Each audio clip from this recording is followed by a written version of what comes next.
नमस्कार, मैं श्वेता सिंह आपका स्वागत करती हूँ। रात के 8 बज रहे हैं, वक्त है बड़ी खबरों से आपको खबरदार करने का। और देश की जो सबसे बड़ी सियासी खबर आ रही है वो बिहार से आ रही है। मैं बिहार की राजधानी पटना में हूँ, राजभवन के सामने, और दूसरी तरफ मुख्यमंत्री का वो आवास जहां पर 20 साल से, लगभग 20 साल, क्योंकि बीच में एक जीतन राम मांझी का भी समय आया कुछ महीनों का मुख्यमंत्री के तौर पर, लेकिन यहाँ एक अड़े मार्ग पर नीतीश कुमार का निवास लगातार बना रहा और अब आगे भी बना रहेगा। इसके अलग अलग राजनीतिक पहलुओं पर हम चर्चा करेंगे, लेकिन इतिहास रचा जाएगा। पाटलिपुत्र, वो पाटलिपुत्र शहर जो एक लंबे समय तक इतिहास का साक्षी रहा है, वो मगध राज्य जिसका विस्तार इतना बड़ा कि समूची दुनिया में इसका बोलबाला रहा, गणतंत्र से लेकर साम्राज्य और सम्राट तक की परिभाषा जो यहां से गढ़ी गई वो पूरी दुनिया ने देखी। लेकिन अब एक नया इतिहास कल गांधी मैदान में जब शपथ ग्रहण नीतीश कुमार का होगा उसके साथ ही रचा जाएगा। नीतीश कुमार इतिहास इस हिसाब से रचेंगे कि 10वीं बार मुख्यमंत्री की शपथ लेने वाले मुख्यमंत्री बन जाएंगे देश में। हालांकि जिस तरीके से बिहार की जनता ने बढ़ चढ़कर नीतीश कुमार के चेहरे पर, नरेंद्र मोदी के चेहरे पर वोट डाला है, वो भी ऐतिहासिक रहा है। इस सब के बीच यहां पर उस शपथ ग्रहण का साक्षी होने के लिए कई केंद्रीय मंत्री यहां पर आएंगे, अलग अलग एनडीए शासित राज्यों के मुख्यमंत्री यहां पर आएंगे और गृह मंत्री अमित शाह अब से कुछ देर में यहां पर पहुंचने वाले हैं। लगभग आधे घंटे में यहां पर पहुंचेंगे। 8:30 बजे का समय बताया जा रहा है और आने से पहले भी जो मुलाकातें दिल्ली में उन्होंने की हैं वो महाराष्ट्र की राजनीति के लिए बड़ी अहम है और उस साझेदारी के लिए अहम है जो महाराष्ट्र में है। लेकिन बिहार में पहुंचकर, पटना पहुंचकर पहले वो अलग अलग नेताओं से मुलाकात करेंगे। ऐसी जानकारी आ रही है कि जेडीयू और उसके बाद बीजेपी के नेताओं से मुलाकात अमित शाह पटना पहुंचकर करने वाले हैं। कल शपथ ग्रहण समारोह है और उससे पहले आज यहां पर पहुंचकर नीतीश कुमार पहले ये मुलाकात करेंगे।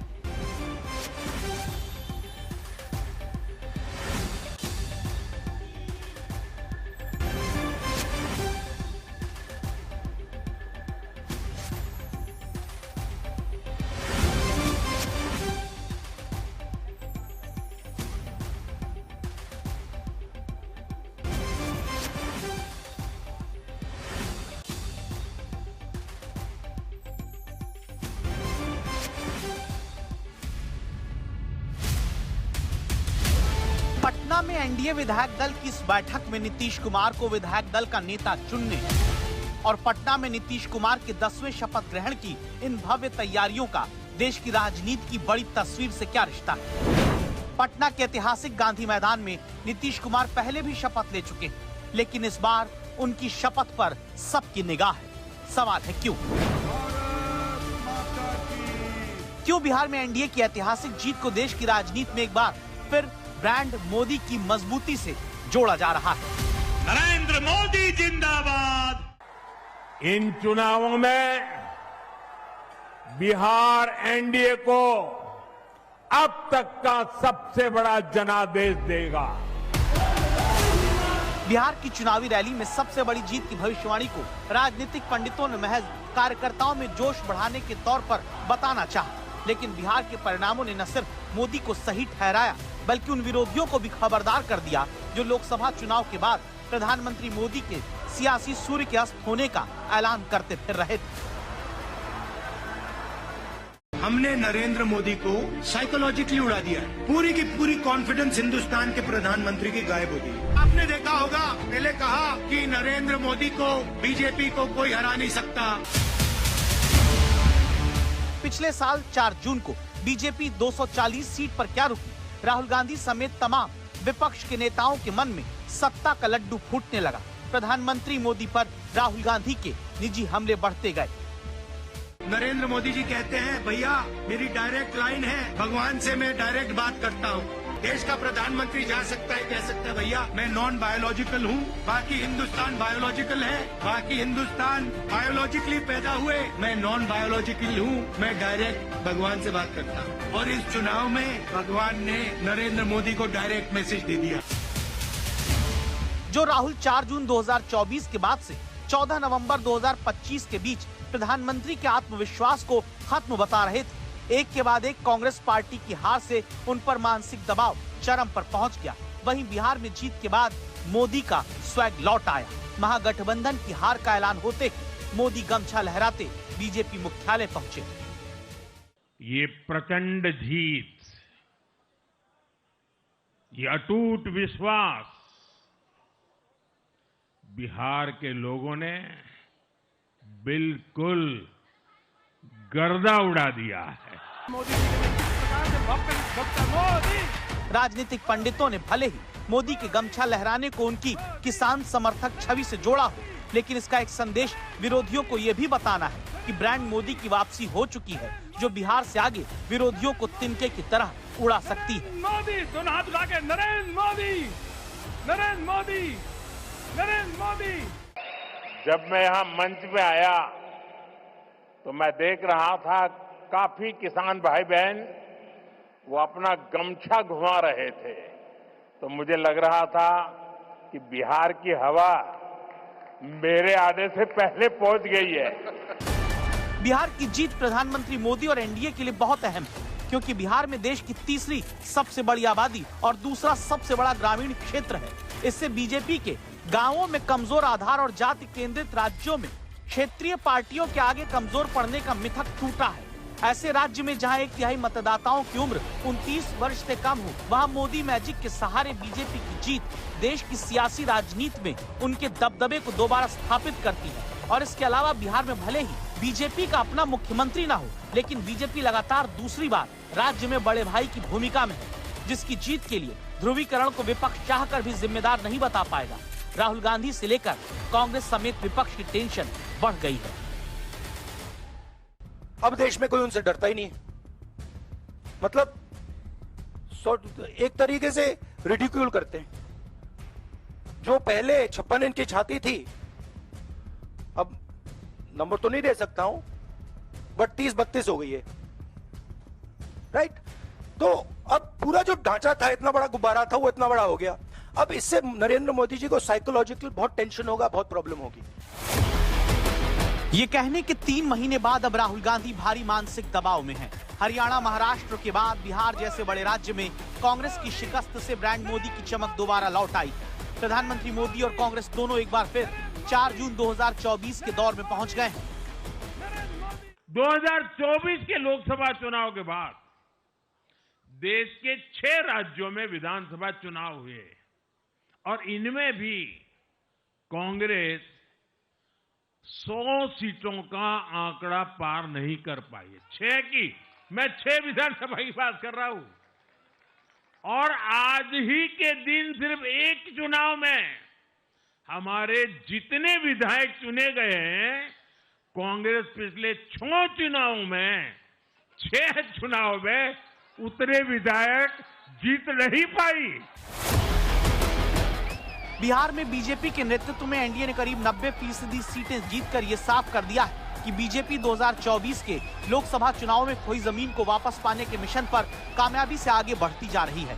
बिहार में जहां साल 2024 के लोकसभा चुनाव में बीजेपी को 68 विधानसभा क्षेत्रों में बढ़त हासिल थी, वहां मोदी के करिश्मे से पार्टी अब विधानसभा चुनाव में अपनी सीटों की संख्या 89 तक पहुँचाने में कामयाब हो गई है, यानी 21 सीटों की बढ़त है।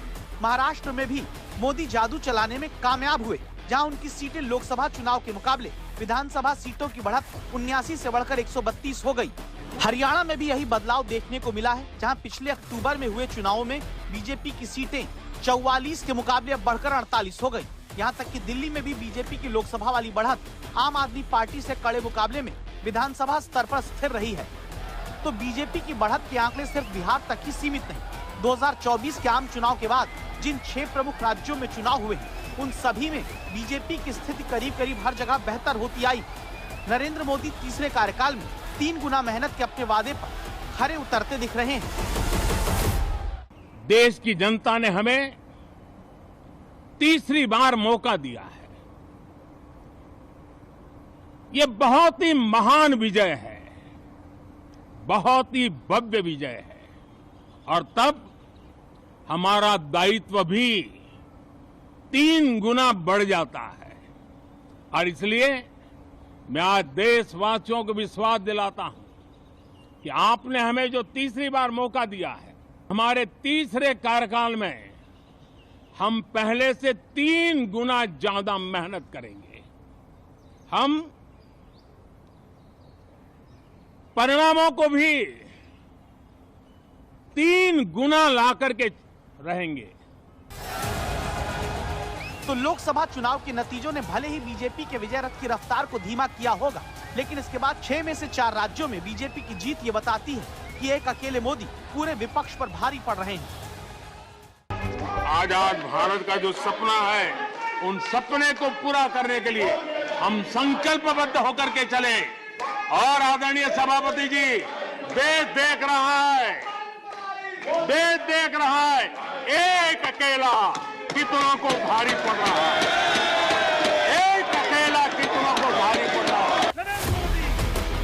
एक के बाद एक कई राज्यों में आए विधानसभा चुनाव के नतीजों ने बीजेपी को आम चुनावों के दौरान विधानसभाओं में मिली बढ़त से ज्यादा सीटें दी। इससे पता चलता है कि 2024 की हार एक अपवाद हो सकती है, न कि बीजेपी और मोदी के सियासी ढलान की शुरुआत। इसलिए पटना में भले ही नीतीश कुमार 10वीं बार मुख्यमंत्री पद की शपथ लेंगे, सारी दुनिया की नजर नरेंद्र मोदी की वापसी पर होगी।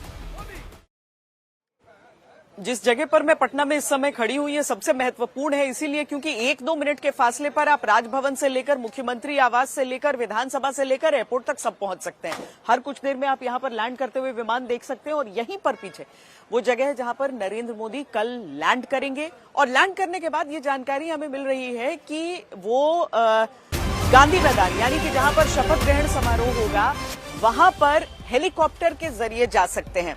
ये बड़ी खबर इस हिसाब से है कि प्रधानमंत्री की तरफ से बताया जा रहा है, ये निर्णय लिया जा रहा है कि वो हेलीकॉप्टर के जरिए गांधी मैदान जाएं ताकि बाकी लोगों को दिक्कत न हो, सबको सहूलियत रहे, क्योंकि बहुत बड़ी संख्या में वहां पर लोग पहुंचेंगे। बहुत बड़ा क्षेत्र भी है गांधी मैदान का, बहुत बड़ी संख्या में लोगों के यहां पर आने की बात कही जा रही है। महिलाएं अलग अलग जिलों से, अलग अलग क्षेत्रों से महिलाएं यहां पर आएंगी। महिलाएं जो निर्णायक रही नीतीश कुमार की इस वापसी में, इस प्रो इनकम्बेंसी की वोट में। और 4 तस्वीरें हम आपको दिखाते हैं जो आज की 4 अहम तस्वीरें हैं, जहां पर जेडीयू विधायक दल की जब बैठक होती है तो नीतीश कुमार को आप साथ में देख सकते हैं, जहां पर सर्वसम्मति के साथ एक जेडीयू के विधायक दल का नेता उन्हें चुना जाता है। बीजेपी के विधायक दल की बैठक होती है जहां पर नेता के तौर पर सम्राट चौधरी और उपनेता के तौर पर विजय सिन्हा को चुना जाता है। एनडीए के विधायक दल की जब बैठक होती है तो वहां पर नीतीश कुमार को एक सुर में मुख्यमंत्री के रूप में एनडीए के विधायक दल का नेता वहां पर चुना जाता है। हमारे 2 संवाददाता हमारे साथ इस समय जुड़ रहे हैं, शशि भूषण और रोहित सिंह। कल का दिन बेहद महत्वपूर्ण होना है, लेकिन उससे पहले रोहित, आज अमित शाह का यहां पर पहुंचना है और अमित शाह की भी बैठकें बताई जा रही हैं जेडीयू के नेताओं के साथ और बीजेपी के नेताओं के साथ।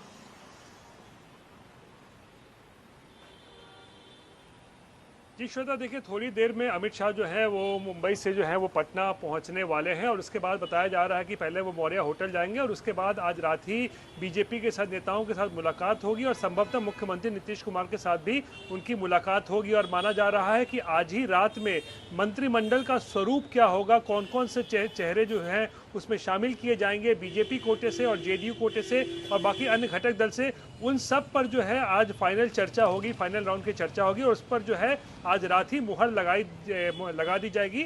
उसके बाद जो लिस्ट है, फाइनल लिस्ट, वो राजभवन भेजा जाएगा और कल सुबह से हम ये उम्मीद कर सकते हैं कि जिन जिन का नाम उस लिस्ट में होगा उनके फ़ोन की घंटियां खड़कना शुरू होंगी। उनको बताया जाएगा कि आपको मंत्री पद की शपथ लेनी है तो आप अपना बंडी कुर्ता सिलवार, अगर सिलवार रखे हैं तो फिर वो पहन के आइए। तो आज रात अमित शाह का आना बेहद महत्वपूर्ण माना जा रहा है और मंत्रिमंडल का स्वरूप को देखते हुए आज उस पर फाइनल मुहर जो है आज रात तक जो है लगा दी जाएगी। जी, बंडी कुर्ता तो सबने इमरजेंसी में सिलवा लिया होगा शशि भूषण, लेकिन चर्चा जिन नामों की हो रही है वो कुछ ही नाम है। ऐसा मुमकिन लग रहा है, जैसा हम बात कर रहे थे, कि हो सकता है कि 20 ही लोग आज कल के दिन में शपथ लें, जिसमें से जो बीजेपी और जेडीयू बड़े चंक में वहां से नेता होंगे, बाकी जो छोटे दल हैं उनमें से एक एक का शपथ ग्रहण होगा।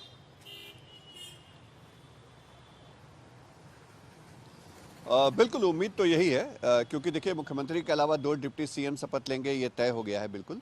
हालांकि एक जो प्रक्रिया होती है कि जब कैबिनेट सेक्रेटरीट की तरफ से नाम भेजे जाते हैं राजभवन सचिवालय को और उसके बाद पुष्टि उसको माना जाता है, लेकिन कल का जो शपथ ग्रहण समारोह है उस समारोह में पूरी संख्या बल के साथ कैबिनेट का ओथ हो, इस बात की उम्मीद बेहद कम दिखती है, क्योंकि बिहार में जो कैबिनेट का स्ट्रेंथ है वो 36 का है।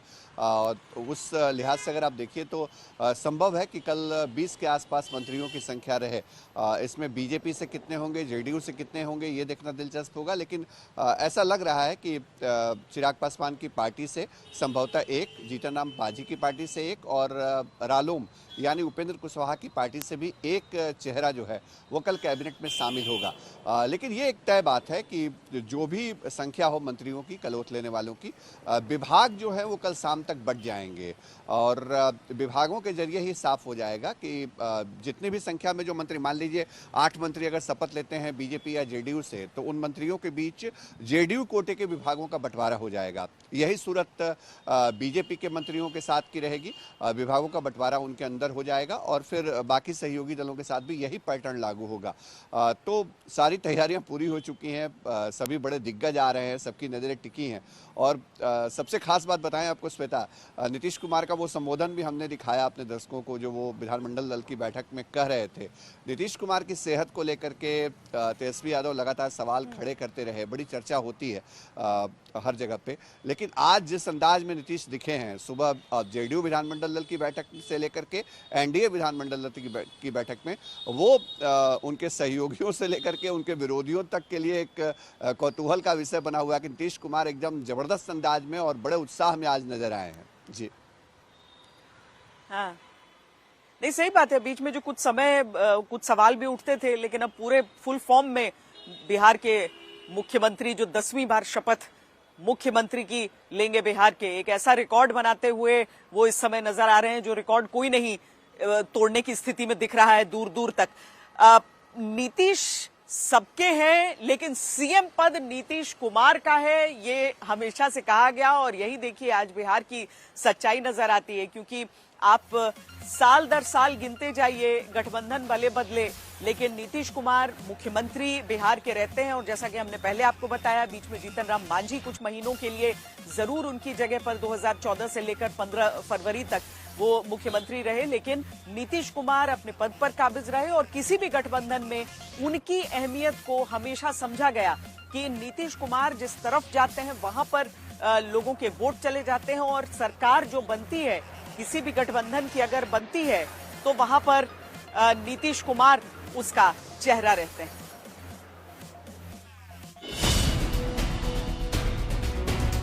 एक बार फिर इस काफिले के साथ तय हो गया कि यूं ही एक अणे मार्ग यानी सीएम आवास से लगातार आगे भी विधानसभा तक अभी मुख्यमंत्री के तौर पर नीतीश कुमार ही चलेंगे, जिन्होंने गुरुवार को मुख्यमंत्री पद की शपथ फिर से लेने के पहले बुधवार शाम राजभवन पहुंचकर इस्तीफा तब दिया जब एनडीए के विधायक दल की बैठक में तय हो जाता है कि जिनके नेतृत्व में चुनाव लड़ा है सरकार के नेता वही है। इस बार तो और ज्यादा विकास हो, बहुत ज्यादा, इसीलिए तो हम तो यही कहेंगे कि सब लोग मिल करके एकदम बिल्कुल हर जगह के लिए कहिए और सब लोग मिल करके पूरा करेंगे और केंद्र का जो सहयोग हो रहा है उनके चलते तो और भी ज्यादा होने वाला है, तो ये सब मिल करके बहुत आगे बढ़ने वाला है, तो इसलिए खुशी की बात है। पिछले 1 साल का घटनाक्रम अगर देखें तो नीतीश कुमार के नाम को लेकर राजनीतिक अटकलें और आरोप क्या क्या नहीं लगाए गए। हमारा पूरा सम्मान है, लेकिन भाजपा वाला लोग हाईजैक कर लिया उनको। हम लोग दोबारा भाजपा को लात मार के आए थे तो हमने फिर से उनको मुख्यमंत्री बनाया और यही नीतीश जी ने, चाचा जी ने कहा था कि मर जाएंगे, मिट जाएंगे, मिट्टी में मिल जाएंगे, लेकिन भाजपा में नहीं जाएंगे। आज एनडीए का सीएम का चेहरा कौन होगा पता नहीं है। अमित शाह कह दिए कि अब जब चुनाव हो जाएगा तो विधायक लोग तय करेगा कि मुख्यमंत्री का चेहरा कौन होगा। यानी एक बात तो तय है नीतीश कुमार जी को अमित शाह और भाजपा के लोग दोबारा मुख्यमंत्री बनाने नहीं जा रहे हैं। उनको हाईजैक कर लिया चाचा जी को। चाचा जी कितना बार यहाँ आए, हम लोग मुख्यमंत्री बनाए, लेकिन चाचा जी का स्वभाव आप लोग जानते हैं, हिन्ने से होने, होने से हिन्ने। नीतीश कुमार बाएं से दाएं भी मुड़ जाते तो लोग उनके पलटने की अटकल लगाने लगते। विपक्ष खासकर आरजेडी लगातार ये प्रचार करता रहा कि नीतीश कुमार की तबीयत ठीक नहीं। पूरे चुनाव में तेजस्वी यादव ये कहते रहे कि नीतीश कुमार को बीजेपी ने हाईजैक कर लिया। नीतीश कुमार के तमाम वीडियो वायरल करके उनके स्वास्थ्य को लेकर सवाल उठाया गया, लेकिन हर अटकल, हर आरोप, हर सियासी तौर पर उड़ाई गई पतंग को काटकर नीतीश कुमार फिर से मुख्यमंत्री बनने जा रहे हैं। निश्चित रूप से जिस तरह से बिहार में उनके नेतृत्व में बिहार का विकास हुआ है और डबल इंजन की सरकार में उन्होंने हर क्षेत्र में जो काम किया है, निश्चित रूप से उनको बहुत बहुत बधाई। बिहार के विकास पूर्व नीतीश कुमार की मुरीद है। कल ऐतिहासिक शपथ ग्रहण एनडीए का गांधी मैदान में होगा। हर कोई इस जो ये महा उत्सव है शपथ ग्रहण का, उसमें सब भागीदारी के लिए उत्सुक हैं। लेकिन एक सवाल अब भी बहुत से लोगों के मन में ये उठता आ रहा है कि सवाल अप्रैल महीने में जेडीयू दफ्तर के बाहर लगे इस पोस्टर से जुड़ा है कि नीतीश कुमार मुख्यमंत्री तो 10वीं बार बन रहे हैं, लेकिन क्या वो 25 से 30 के लिए यानी पूरे 5 साल के लिए होंगे? इस सवाल की वजह समझने के लिए आपको एक बयान सुनवाते हैं। नीतीश जी का जो संस्कृति है, उनके जो विचार है, गांधीयन विचार, कर्पूरी जी, जेपी लोहिया के विचार, वो दूर दूर तक भाजपा के साथ कहीं भी पारस्परिक विचारों का मेल जोल नहीं है। नीतीश जी एक सेकुलर सोच के लोग हैं, एक समाज के अत्यंत पिछड़ा, गरीब, दलितों के विचारों को लेकर के चलते हैं। मैं हमेशा कहा हूं कि नीतीश कुमार जी का जो घर है वो इंडिया घर है, और आज भी मैं कह रहा हूं। कहने को तो कुछ भी कहा जा सकता है, लेकिन नीतीश कुमार हर बार ये साफ करते आए कि अब वो पलटने वाले नहीं।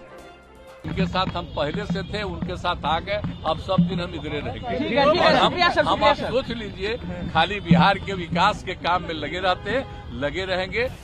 नीतीश कुमार खुद अगर पलटने की आशंका खारिज करते आ रहे हैं, तो फिर नीतीश की सेहत को लेकर उठते सवालों का भी वो जवाब फिलहाल शपथ ग्रहण से पहले की हलचल में देते आ रहे हैं।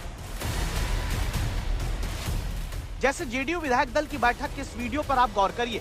नीतीश कुमार पूरी गर्मजोशी के साथ अपने 85 विधायकों की बैठक में पहुंचते हैं। अभिवादन करने की गति, चेहरे पर आत्मविश्वास की मुस्कान, तेजी से बढ़ते कदम हर उस नैरेटिव को फिलहाल कमजोर करते दिखते हैं जहां कहा गया कि नीतीश कुमार अस्वस्थ। पुराने हर वीडियो के आधार पर जो भी अटकलें उड़ी, मानो फिर से मजबूती के साथ 85 विधायक जीतने से पूरी ताकत नीतीश कुमार पा चुके हैं। और ये ताकत यूं ही नहीं है, इसमें भी एक इतिहास का आंकड़ा है। रिसर्च टीम कहती है कि बिहार, पश्चिम बंगाल, सिक्किम, ओडिशा और त्रिपुरा जहां भी लगातार 5वीं बार सरकार बनी, वहां पर नीतीश कुमार का स्ट्राइक रेट बाकी हर राज्य में 5वीं बार बनी सरकार के स्ट्राइक रेट से कहीं ज्यादा है। जिस तरह का प्रदर्शन लाजवाब एनडीए की तरफ से होकर यहां पर आया है, 202 सबके लिए अप्रत्याशित था।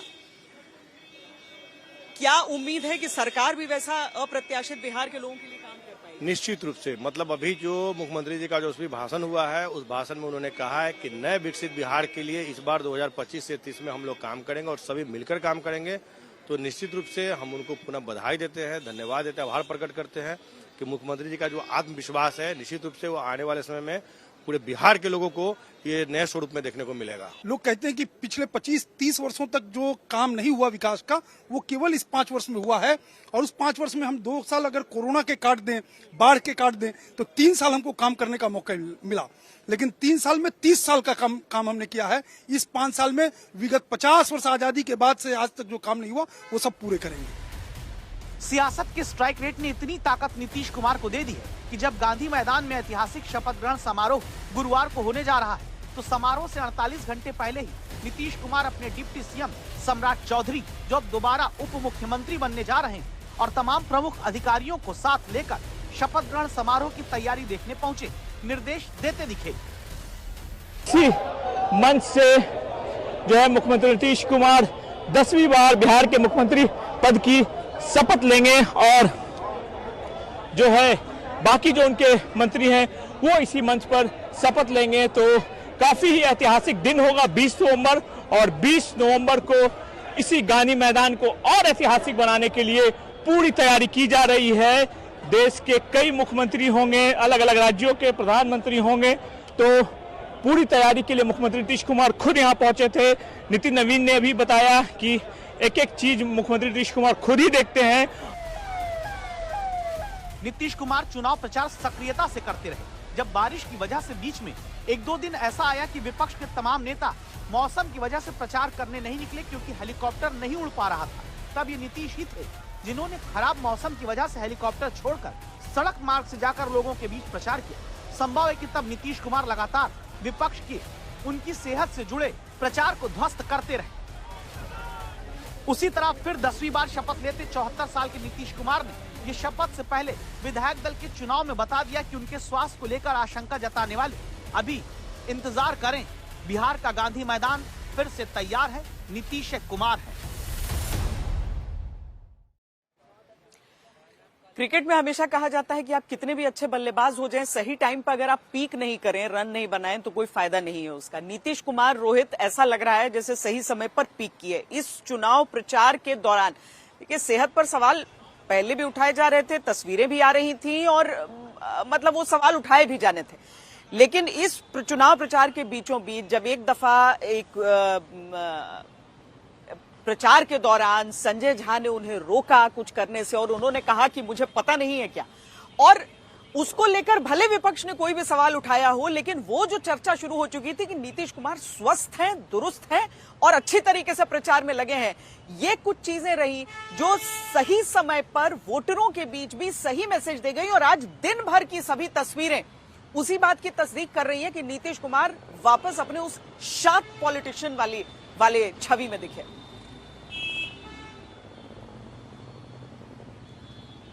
श्वेता, बिल्कुल पिछले तकरीबन 1.5-2 सालों से जो तस्वीरें हम लोगों ने देखी हैं, सोशल मीडिया पे वायरल हुआ है, उससे हर समय यही संकेत मिलता था कि नीतीश कुमार के साथ कुछ गड़बड़ है, शायद स्वास्थ्य ठीक नहीं है, मानसिक स्थिति ठीक है या नहीं है, सवाल खड़े होते थे।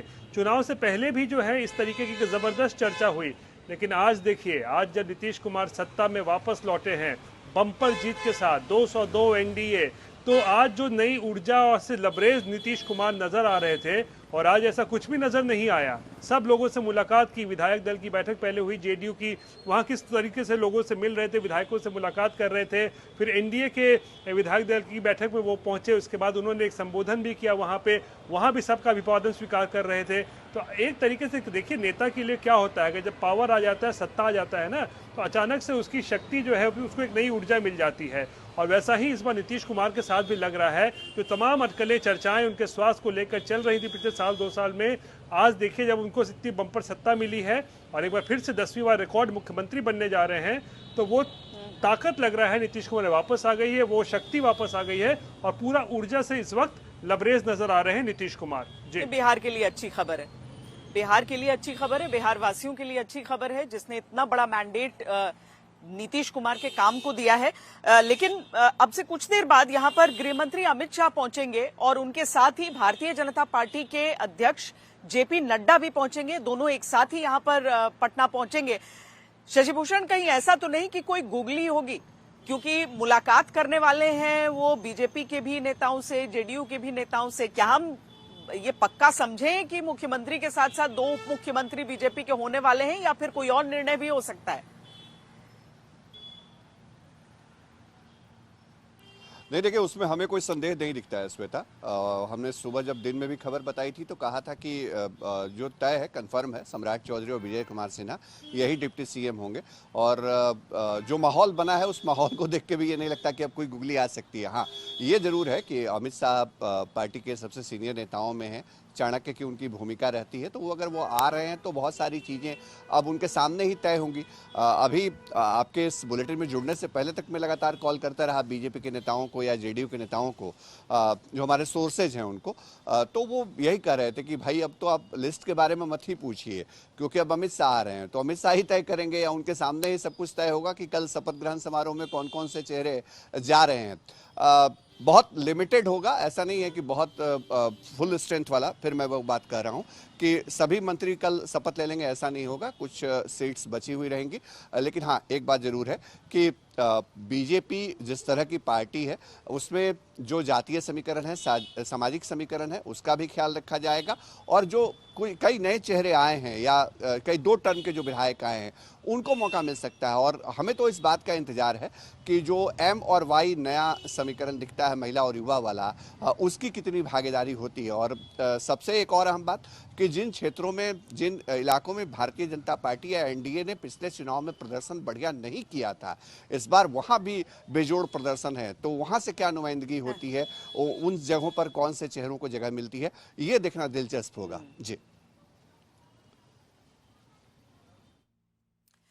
ठीक है, हम अब एक तस्वीर दिखाते हैं। आज मुख्यमंत्री नीतीश कुमार ने ही इसे पोस्ट किया है और ये जो तस्वीर है ये एनडीए की एकता की एक बानगी है, उसकी एक तस्वीर है। इस तस्वीर को अगर आप ध्यान से देखेंगे तो आप इस तस्वीर में नीतीश कुमार की पुरानी सियासी छवि से अलग की तस्वीर है। तस्वीर बताती है किस तरह प्रधानमंत्री नरेंद्र मोदी साथी दलों को साथ लेकर एकता के साथ चलते हैं। उसी तरह अब नीतीश भी बिहार में गठबंधन की एकता को मजबूती के साथ न सिर्फ लेकर चल रहे हैं बल्कि वो इसे प्रदर्शित भी कर रहे हैं। इस तस्वीर में नीतीश कुमार सबसे आगे नजर आते हैं। उनके पीछे सम्राट चौधरी हैं, जिन्हें आज बीजेपी विधायक दल का नेता चुना गया। कल दोबारा डिप्टी सीएम के तौर पर शपथ लेंगे। अब नीतीश कुमार के पीछे धर्मेंद्र प्रधान हैं, जिन्हें बीजेपी ने चुनावी विजय का शिल्पी कहिए या फिर चुनाव प्रभारी कहिए बनाकर भेजा। पीछे आप विजय कुमार सिन्हा को देख सकते हैं। बीजेपी ने विधायक दल का उपनेता इन्हें चुना है। ये भी कल डिप्टी सीएम दावा है कि बनने जा रहे हैं। इसके अलावा पीछे लल्लन सिंह हैं जो केंद्रीय मंत्री हैं, संजय झा जो पार्टी के कार्यकारी अध्यक्ष हैं जेडीयू के, केशव प्रसाद मौर्य जिन्हें बीजेपी ने पर्यवेक्षक बनाकर भेजा, और ऊपर विधानसभा के बाहर लिखी इबारत दिखती है सत्यमेव जयते। नीतीश कुमार की इस तस्वीर के कई मायने भविष्य में भी देखे जाएंगे, लेकिन फिलहाल बात अगले कुछ घंटे की करते हैं, क्योंकि जहां ये साफ है कि सरकार के टॉप 3 कौन है, वहां चर्चा इसकी हो रही है कि कैसे कैसे किसको मंत्री बनाया जाएगा। नीतीश कुमार तो साल 2000 से लेकर अब तक 10वीं बार शपथ लेने जा रहे हैं, लेकिन सब जानना चाहते हैं कि आखिर इस बार मंत्रिमंडल उनका कैसा होगा। जहां ये साफ हो चुका है कि टॉप 3 यानी मुख्यमंत्री और 2 उप मुख्यमंत्री पिछली बार जैसे ही हैं। 20 नवंबर सुबह जब गांधी मैदान का मंच सजा रहेगा तो उस पर नीतीश कुमार मुख्यमंत्री पद की शपथ ले रहे होंगे और 2 डिप्टी सीएम के तौर पर सम्राट चौधरी, विजय सिन्हा का भी शपथ ग्रहण होगा। पार्टी को बहुत धन्यवाद देता हूं, पार्टी ने इतना बड़ा दायित्व दिया। लगातार पार्टी के द्वारा दायित्व दिया गया जिससे बिहार का विकास किया जाए। देश के माननीय प्रधानमंत्री नरेंद्र मोदी जी का, गृह मंत्री माननीय अमित शाह जी का, राष्ट्रीय अध्यक्ष माननीय जेपी नड्डा साहब शीर्षस्थ नेतृत्व का हृदय से आभार व्यक्त करते हैं। सभी माननीय विधायकों ने जो विश्वास व्यक्त किया है उनका भी हृदय से हम आभार व्यक्त करते हैं।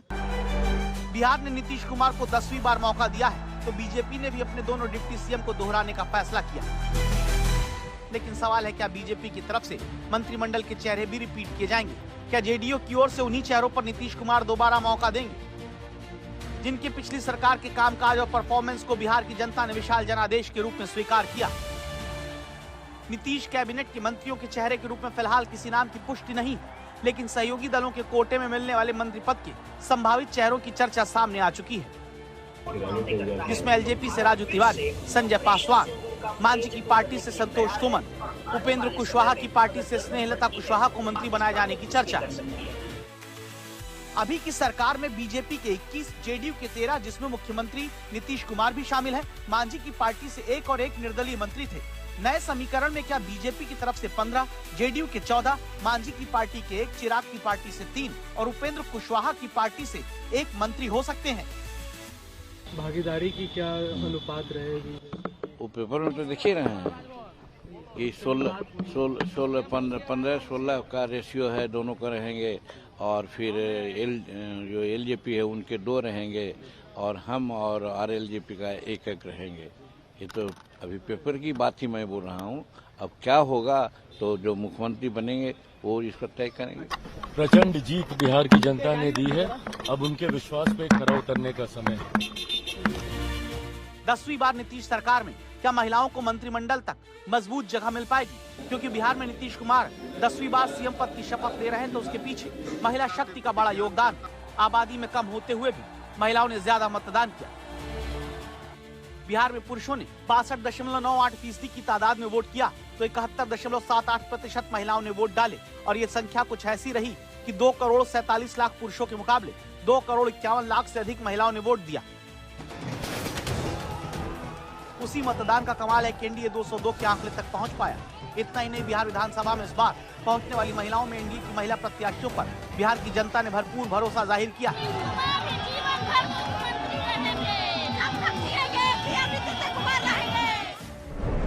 क्योंकि जेडीयू ने अगर 101 में 13 सीटों पर महिलाओं को टिकट दिया तो 77% स्ट्राइक रेट के साथ 10 महिलाएं जीत कर आ गई। बीजेपी ने 101 में 12 सीटों पर महिलाओं को टिकट दिया तो 83% स्ट्राइक रेट के साथ 10 महिलाएं जीत कर आईं। इसी तरह एलजेपी की 5 में से 3 महिला विधायक, तो मांझी की पार्टी की 2 और उपेंद्र कुशवाहा की 1 महिला विधायक सदन पहुंच रही हैं।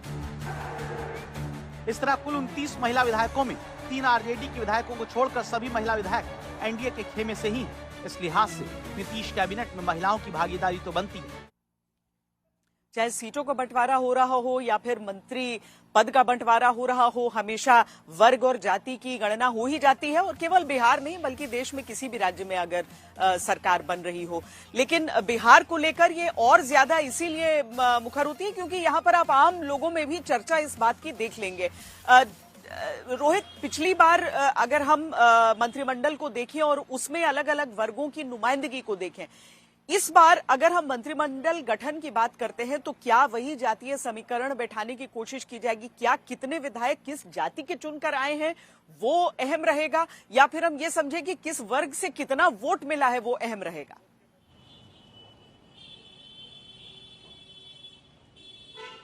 नहीं, जाहिर सी बात है जातीय समीकरण बैठाना तो भाई अगर अब बिहार में मंत्रिमंडल बना रहे हैं तो सबसे ज़रूरी है, सबसे टॉप फोकस होता है। और इसीलिए इस बार भी जब नीतीश मंत्रिमंडल का जो है कहें तो जब बनाया जाएगा तो गठन होगा तो जाहिर सी बात है उसमें आप अगली जाति से लेकर पिछड़ी जाति, अति पिछड़ी जाति, कौन कौन दलित समाज से क्या रिप्रेजेंटेशन होता है, सब कुछ जो है वो आपको देखना पड़ेगा। और हम बताएं कि पिछले बार से अगर हम देखें तो बहुत सारे नाम जो हैं वो रिपीट किए जाएंगे, चाहे वो बीजेपी में हो या जेडीयू में हो। ऐसे बहुत सारे नाम हैं, चाहे वो सम्राट चौधरी हो, विजय सिन्हा हो, माना जा रहा है मंगल पांडे उसमें है, नितिन नवीन है, नीतीश मिश्रा है, ब्राह्मण समाज से आते हैं, नीरज बबलू है, राजपूत समाज से आते हैं। तो ये कुछ ऐसे चेहरे हैं जिनको माना जा रहा है कि इनको तो रिपीट मतलब किया ही जाएगा। रेणु देवी है, अति पिछड़ा समाज से आती हैं।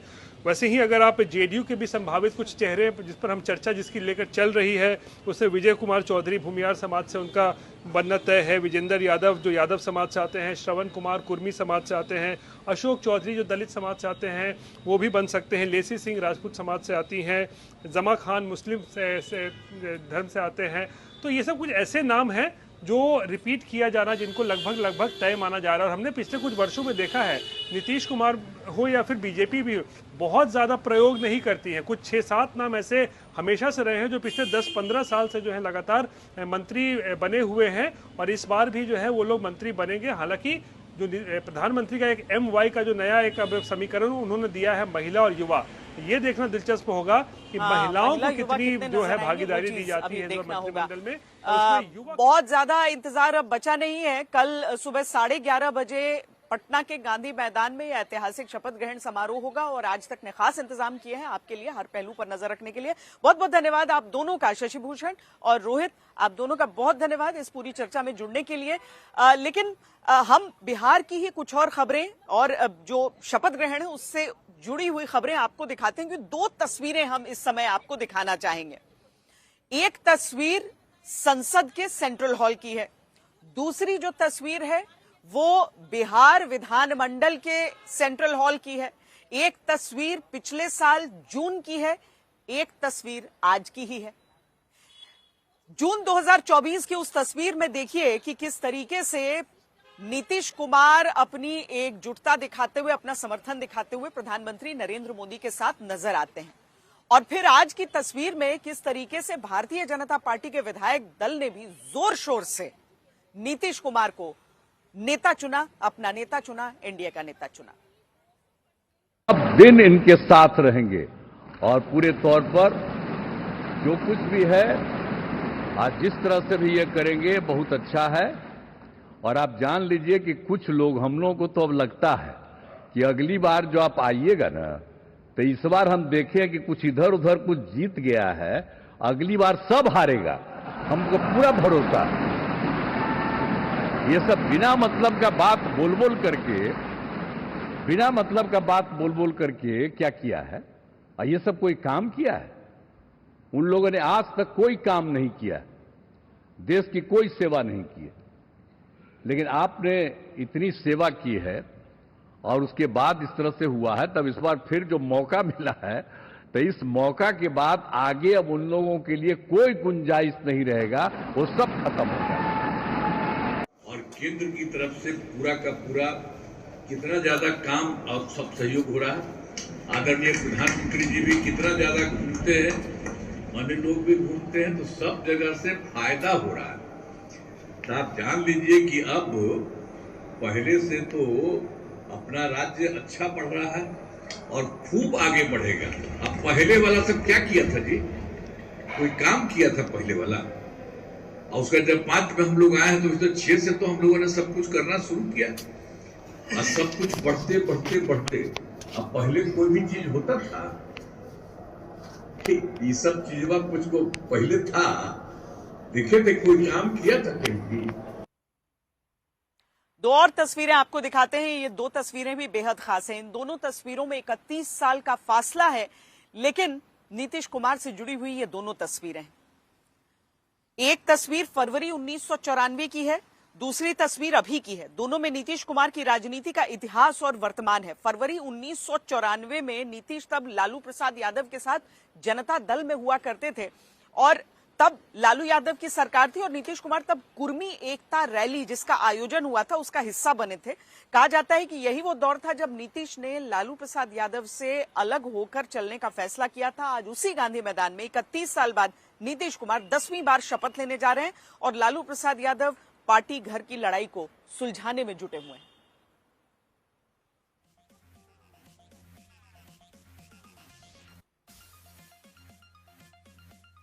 बिहार के चुनाव में एनडीए ने भले ही 90% सीटें जीत ली हो, लेकिन सीमांचल का एक ऐसा क्षेत्र रहा है जहां पर अपनी पकड़ असदुद्दीन ओवैसी बनाए रखने में कामयाब रहे। 5 सीटें उन्होंने एनडीए की आंधी में भी निकाल ली हैं। वो अब पहुंचने वाले हैं सीमांचल के क्षेत्र में जहां पर वो शुक्रिया अदा करेंगे जो मतदाता हैं वहां के। लेकिन सब जानते हैं कि बिहार में 5 सीटें जीत गए हैं, असली निशाना उनका अभी उत्तर प्रदेश में है। मुझे गाली देके, मुझ पर पत्थर मारकर, मुझ पर उंगलियां उठाकर, मुझे कुछ बोलकर आपका गम हल्का हो जाता है तो बी माई गेस्ट। बिहार चुनाव में सबसे ज्यादा मुस्लिम विधायक जिताने वाले, सीमांचल में मुस्लिम बाहुल्य सीट पर आरजेडी और महागठबंधन का खेल खराब करने वाले, सीमांचल में एक बार फिर 5 विधायकों की जीत के साथ नई उम्मीद की पतंग उड़ाने वाले ओवैसी बिहार के नतीजों से अखिलेश यादव को क्यों खबरदार कर रहे हैं? अब जैसा मैं सुना अखिलेश यादव का स्टेटमेंट आया, उन्होंने बोले एसआईआर की वजह से, कब तक आप पर बकवास बात करेंगे? छोड़िए इसको, आप देखिए आपकी कमजोरी कहां है। अगर आप इस तरह से सोचते रहेंगे कि हम ये हैं और हमको जनता वोट डालेंगी, ऐसा नहीं होने वाला है। आपको सबसे पहले तो आपको बड़ा हम्बल होना पड़ेगा। अगर आप ये समझेंगे कि हम राजा हैं और वोटर हमारी प्रजा है तो वो जमाना खत्म हो गया। तो सवाल था बिहार चुनाव का, लेकिन जवाब ओवैसी ने अखिलेश यादव को दिया। ये कहा कि अगर तेजस्वी वाली गलती की तो नतीजा बिहार से अलग नहीं होगा। अब सवाल है कि सीमांचल की जीत से उत्साहित ओवैसी की यूपी में एंट्री से क्या होगा, जहां पिछले चुनाव में समाजवादी पार्टी को मुसलमानों ने एक तरफा वोट दिया, लेकिन 2027 के चुनाव में ऐसा दोबारा होगा या फिर ओवैसी सीमांचल की तरह उत्तर प्रदेश में खेल बिगाड़ सकते हैं? जिस पार्टी को महागठबंधन ने अपना हिस्सा बनाने से इनकार किया, क्या उत्तर प्रदेश में वो विपक्षी गठबंधन का हिस्सा बन सकेंगे, देखना होगा। कल पटना के गांधी मैदान में नीतीश कुमार 10वीं बार बिहार के मुख्यमंत्री के तौर पर शपथ लेने वाले हैं। उससे पहले तैयारियां पूरी हो चुकी हैं। कल सुबह ही प्रधानमंत्री नरेंद्र मोदी पटना पहुंचेंगे और लगभग 45 मिनट तक जो शपथ ग्रहण समारोह चलेगा उसका हिस्सा बनेंगे। अभी के लिए इतना ही। देश और दुनिया की बाकी खबरों के लिए आप देखते रहिए आज तक और हरदम रहिए खबरदार। ये है टीवी टुडे नेटवर्क और आप देख रहे हैं आज तक सबसे तेज